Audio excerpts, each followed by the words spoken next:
जय श्री कृष्ण दोस्तों। आज है मोहिनी एकादशी।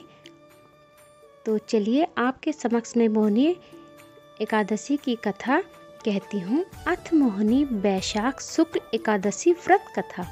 युधिष्ठिर बोले, हे श्री कृष्ण जी, वैशाख मास के शुक्ल पक्ष की एकादशी का क्या नाम है तथा उसकी क्या विधि है, सो विस्तार पूर्वक कहिए।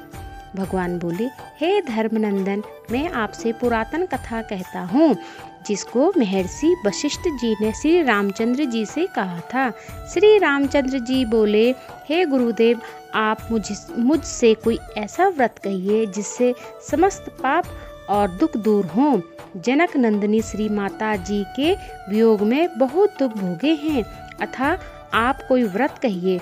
महर्षि बोले, हे राम, आपने बहुत सुंदर प्रश्न किया है। आपकी बुद्धि अत्यंत शुद्ध और पवित्र है। आपके नाम के स्मरण मास से ही मनुष्य पवित्र हो जाता है, इसलिए आपको यह प्रश्न लोक हित में अवश्य आएगा। वैशाख मास के शुक्ल पक्ष में जो एकादशी होती है उसका नाम मोहिनी एकादशी है। इसके व्रत से मनुष्यों के सब पाप दुखों का नाश हो जाता है। इसके व्रत के प्रभाव से मोह जाल छूट जाता है। अतः हे राम, यह व्रत दुखी प्राणियों को अवश्य ही करना चाहिए। मोहिनी एकादशी के व्रत से मनुष्य सब पापों से दूर हो जाते हैं। अब आप इसको ध्यान से सुनिए। सरस्वती नदी के किनारे एक भद्रावती नाम की नगरी है जिसमें सोमवंशी धृतमान नामक एक राजा राज्य करता था। उसी नगरी में एक धनधान्य था। वह अत्यंत धर्मात्मा व विष्णु भक्त था। उसने नगर में अनेक भोजनालय, प्याऊ, कुएं, तालाब, धर्मशाला आदि बनवाए। उसने सड़कों के किनारे आम, जामुन, नीम आदि के वृक्ष भी लगवाए। उस वैश्य के 5 पुत्र थे।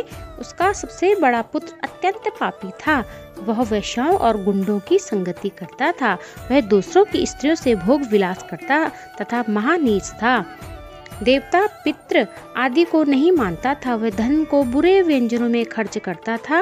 वह मद्यपान, मांस भक्षण किया करता था। इस पर उसके पिता, भाई, कुटुंबियों ने उसे घर से निकाल दिया। उसकी निंदा करने लगे। घर से निकलने के बाद अपने आभूषणों तथा वस्त्रों को बेचकर खाने लगा। धन खत्म हो जाने पर वैश्या और गुंडों ने भी उसका साथ छोड़ दिया। अब वह भूख प्यास से दुखी रहने लगा। अब उसने चोरी करना शुरू किया और रात्रि में चोरी करने लगा। एक दिन वह पकड़ा गया, परंतु सिपाहियों ने वैश्या का पुत्र जानकर उसे छोड़ दिया। वह दूसरी बार फिर पकड़ा गया और राजा ने उसे कारागार में बंद कर दिया। कारागृह में राजा ने उसे बहुत दुख दिए और उससे नगर छोड़ने को कहा। अंत में वह दुखी होकर नगर को छोड़कर जंगल में रहने लगा और पशु पक्षियों को मारकर खाने लगा। एक दिन वह भूख और प्यास से व्याकुल होकर भोजन की तलाश में निकल पड़ा और कौटिल्य ऋषि के आश्रम में जा पहुंचा। उस समय वैशाख का महीना था। ऋषि गंगा स्नान करके आए थे। उनके भीगे वस्त्रों के छींटे मात्र से उस पापी को कुछ सुबुद्धि प्राप्त हुई। फिर वह हाथ जोड़कर मुनि से बोला, हे मुनि, मैंने अपने जीवन में बहुत से पाप किए हैं, सो अब आप बिना खर्च किए मेरे पाप कट जाएं, ऐसा उपाय बतलाएं। तब ऋषि बोले, तू वैशाख मास के शुक्ल पक्ष की एकादशी का व्रत कर। उस एकादशी का नाम मोहिनी है। इस व्रत को करने से तेरे समस्त पाप नष्ट हो जाएंगे। मुनि की बात सुनकर वह बहुत प्रसन्न हुआ और विधि अनुसार उसने मोहिनी एकादशी का व्रत किया।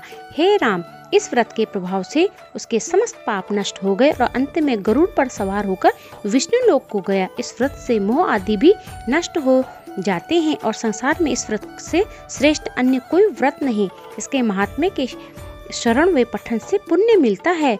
वह 1 सहस्त्र गोदान के पुण्य के बराबर है। बोलो विष्णु भगवान जय हो, नारायण भगवान की जय।